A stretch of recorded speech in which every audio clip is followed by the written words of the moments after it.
Mobile کے حوالے سے ضرور عرض کروں گا کہ موبائل بند رکھیے، اور میں اس نتیجے پر پہنچا ہوں کہ اللہ ہمیں معاف فرمائے، موبائل ہمارے لیے، کم از کم ہمارے لیے، فتنوں میں سے بہت بڑا فتنہ بن چکا ہے۔ جتنا بھی آپ غور کریں تو اس کے فتنے اور اس کے شرور، اس کی آفات، اس کے نقصانات آپ پر کھلیں۔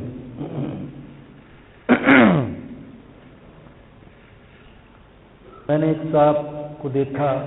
کھاتے پیتے آدمی ہیں، تو ان کے پاس موبائل بالکل نہیں ہے، اور یہ بڑی تعجب کی بات ہے کہ ہمارا معاشرہ جبکہ جمعداروں کے پاس، چوکیداروں کے پاس، ڈرائیوروں کے پاس،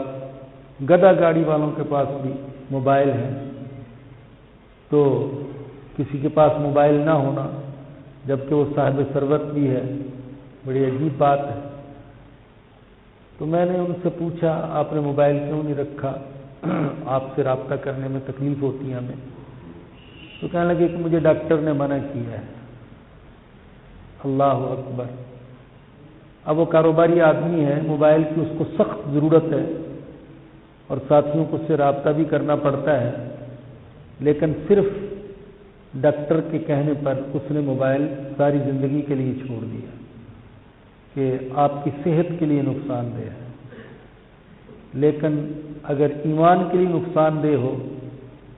اور اگر ہماری آخرت کے لیے نقصان دہ ہو، اور ہماری نسلوں کے لیے نقصان دہ ہو، اور اللہ اور اس کے رسول کی ناراضگی اس میں چھپی ہوئی ہو، تو کیا ہم کچھ وقت کے لیے موبائل سے جدائی گوارا نہیں کر سکتے؟ یقین جانیں، میں نے اپنے کانوں سے سنا اور آنکھوں سے دیکھا،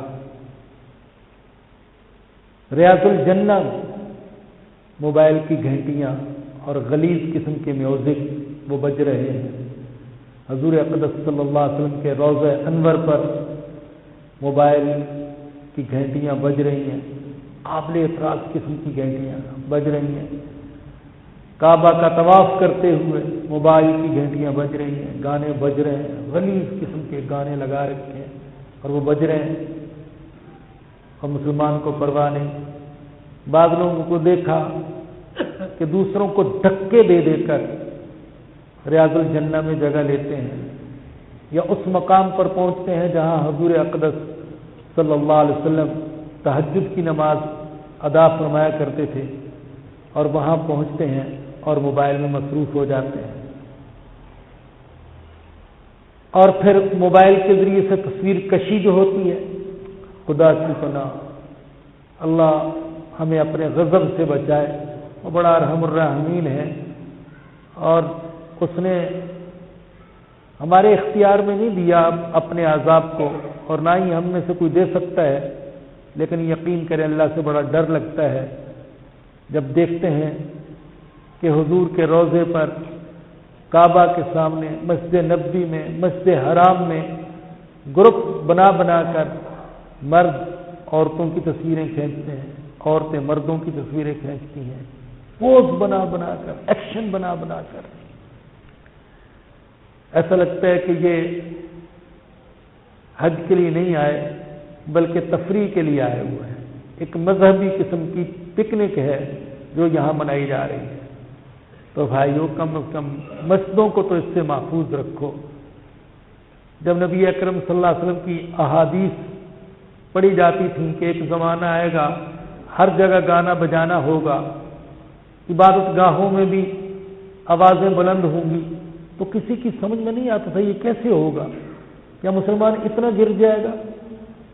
وہ مسلمان جس کی غیرت و حمیت کا حال یہ تھا کہ متحدہ ہندوستان میں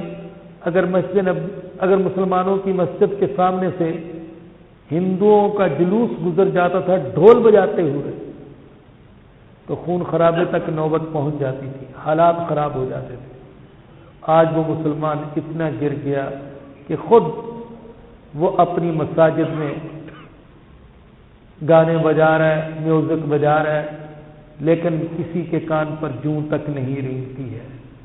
تو میرے بھائیوں، میرے بزرگوں اور دوستوں، اللہ سے ڈرو، اللہ سے ڈرو،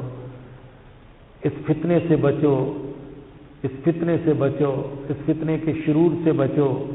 کم از کم اللہ کے گھر کو اس سے بچا کر رکھو، کچھ دیر کے لیے اس سے جدائی گوارا کر لو، عزم کر لو، ارادہ کر لو، اہتمام کر لو، مسجد میں داخل ہوتے ہی بند کر دیا کرو، نماز کے دوران گھنٹی بجتی رہے، بعض لوگ بند بھی نہیں کرتے